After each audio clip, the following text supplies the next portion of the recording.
नमस्कार, मी पुण्यावरून संगीता तिवारी. महाराष्ट्राच्या महिला आयोगाच्या माजी अध्यक्ष रुपाली निलेश चाकणकर यांचा आणखीन एक नवीन कारनामा. महिला आयोग अध्यक्ष हे पद भूषवल्यानंतर त्यांनी केलेल्या कारनाम्यांमुळे त्यांचा सीएम आणि डीसीएम मॅडमनी राजीनामा घेतला. आता यांच्याकडे रिकामा वेळ मॅडमनी कल्याणी नगरमध्ये एका आमदाराच्या बंधूकडनं लीजवर जागा घेतली आहे आणि त्या 20,000 स्क्वेअर फूट लीजवर जागा घेऊन तिथे त्यांनी एक पब रेस्टॉरंट चालू करतायत. करीबन 60-70 करोडचा तो सगळा खेळ आहे. मी विचारू इच्छिते, ताई हे एवढे पैसे आले कुठून? म्हणजे याच्यात मी असंही ऐकलंय की तो डान्स बारवाला मुंबईचा कोणीतरी आहे, शेट्टी बेट्टी, तो आहे. त्याच्यानंतर अंडरवर्ल्ड मधला एक कोणीतरी मुजावर म्हणून आहे, तो आहे. आणि परवानगी त्यांचे पुत्र सोहम चाकणकर हे चालवणार आहेत. तेव्हा ताई, आता हेच राहिलं होतं का?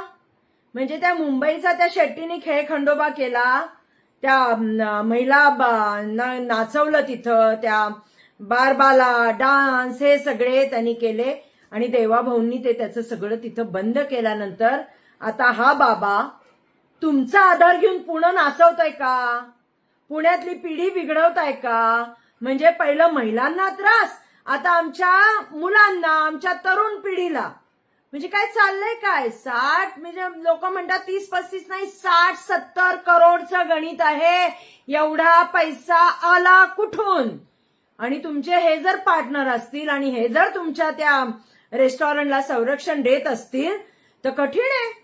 म्हणजे हा तुमचा प्लॅन जेव्हा तुम्ही पदावर होता तेव्हाचा होता का या दोघांना कोणत्या केस मधनं आपण सोडवलं म्हणून हे लोक तुम्हाला जॉईन झाली माहिती नाही. पण आता आम्ही ही माहितीच्या अतिघरात सगळी माहिती घेणार आणि ती डिक्लेअर करणार.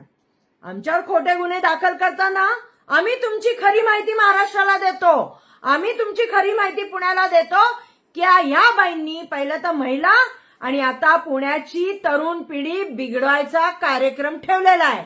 पण लक्षात ठेवा, आम्ही गप्प बसणाऱ्या कार्यकर्त्या नाहीये, आम्ही भिणाऱ्या बायका नाही आहोत. तुमच्या कमबॅकसाठी तुम्हाला कोणी सांगितलं असेल ना हे सगळं करा, आम्ही कुणाच्या बाला घाबरत नाही. कारण का आमचा बा आहे ना, आमचा बा डॉक्टर बाबासाहेब आंबेडकर आहे. तेव्हा तुम्ही कितीही काही केलं आम्हाला काही फरक पडत नाही. पण तुमचा हा जो डान्स बार आहे, तुमचा हा जो पब रेस्टॉरंट आहे, त्याच्या समोर येऊन आम्ही सगळे आंदोलन करू. पण तुम्हाला पुण्याची पिढी नाचवू देणार नाही, पुण्याची पिढी बिघडवू देणार नाही. जय हिंद, जय महाराष्ट्र, सेव्ह पुणे.